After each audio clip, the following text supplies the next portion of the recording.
po, congratulations muna. Nung nagkita po tayo, nung nabisita po kayo dito sa ABS-CBN, sa DZMM, Colonel Palamparner. Ganyan ba? Situan nyo ngayon, Oo. General na. May estrella na po kayo, General.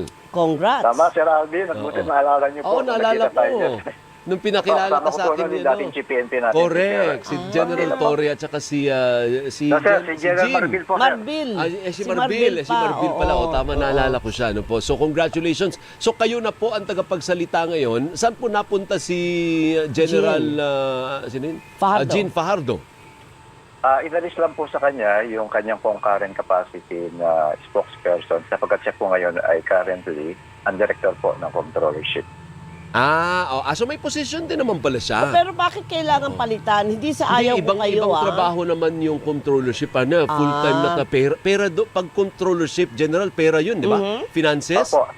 Yes, sir. Ang initially po kasi nakikita incompatible office po kasi Correct. yung spokesperson saka po yung controllership. At pinag-aaralan din po, gusto po ni CPNP na pag-aralan kung dapat na pong alisin yung position ng spokesperson sa Office of the GPNP dahil meron naman pong PIO nasa Office of the GPNP na rin po. Tama.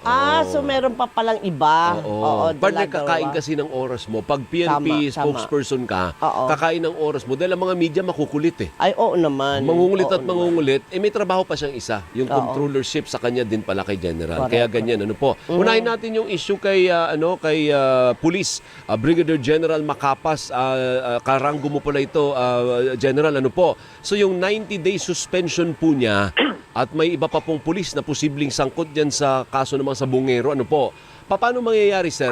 Parang floating ba yan pag ganyan o parang restricted ka sa Office of the Chief PNP? Paano ang status niya? Sir Alvin, kaugnay po kasi nung suspension na binigay po sa kanya habang iniimbestigahan po. Usually po, magte-take over po yung ating pong DRDA. Ito po yung number 2 in command sa Police Regional Offices. Unless po na magtalaga ang ating pong bagong GPNP na pansamantalang halili o papalitan na po si General Macapas. Nagkataon po, Sir Alvin, Ma'am Doris, na si General Macapas po ay aking pong kaklase sa academy. Magkaranggo nga po kayo ni Huba. Okay, So yan ba? wala pa pong judgment dito. Baka sabihin nila, kita mo, guilty. Hindi Ay, po, wala. walang ganun. Preventive suspension ay para lang po hindi niya ma-influencehan yung investigasyon, General. Tama po, yan po ang isa sa ini-stress po ng ating bagong GPNP na lahat po ng reklamo ay ititreat po natin ng transparent at fair investigation po. Opo. Particular sa kanyang kaso, General, yung sinasabing hindi naman panghaharas partner, Hindi kundi parang ebidensya eh. Oo. Related sa ebidensya, parang binura. parang gano'n. tinamper. Di umano. Oo, di umano. Oo. Yun po yun, ano po, General. Ma'am, without necessarily po pag-usapan yung details, kausap ko po kasi yung bagong director po ng CIDG Opo. na si General Abrahano. Kung ano lang po yung in-allege ng kanyang complainant po, yun po yung naging batihan ng kanyang administrative relief po. Opo. Pero wala pa siyang, hindi pa niyo pa nakukuha ang panig niya.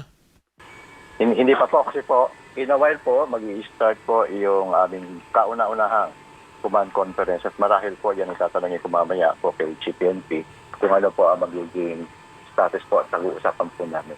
Kasi pagkat mahirap po na ang ating pong regional director ay wala sa pwesto at ang mamumuno lang po ay DRDA na number 2. Medyo matagal-tagal po kasi yung kanyang administrative relief po. Opo. Okay. General, may command conference kamo kayo. Ano ang mga pagbabago sa ilalim ni PNP Chief Nartates? Magkakaroon din po ba ng balasahan? O as is yung mga nakaupo ngayon under the leadership of the ex-PNP Chief Torre?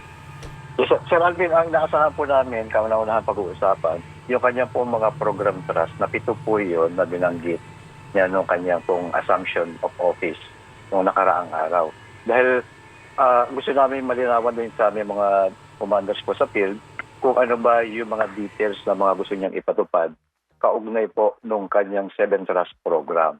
At sa balasahan po, wala pa po kami inaasahan na balasahan. Sinasabi naman po niya, maging ikaw man ay identified sa nakaraang GPNP, hindi po siya magiging malapit.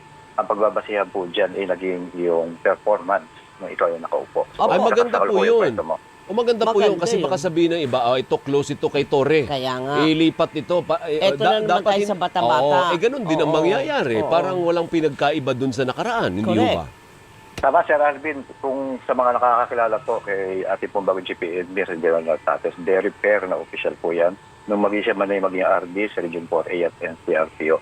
Hindi po siya basta-basta nag-aalis po ng mga official kung walang cost na dapat alisin po. Opo. Ipagpapatuloy din po, General, sa palagay nyo, yung mga proyekto naman o programa ni General Torre. Kagaya na lang, yung 5 minutes na, anong tawag mo? doon, Response partner? time. Yung response time.